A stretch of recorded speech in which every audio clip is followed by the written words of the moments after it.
Hello everyone, welcome to our channel, and today we will see how we can use ChatGPT without a phone number. So for that, you can either go for a local shop and ask for them to get a free number, and this way you can get that number to get yourself verified on ChatGPT. And if you want to look for an online option, then you can just simply open up your browser and then search for free temporary phone number.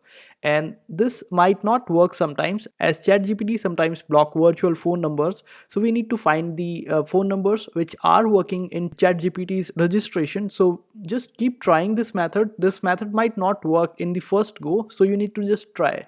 So just open up any of these website for the temporary number, and after that just open them and use any of the number of your choice from your local area.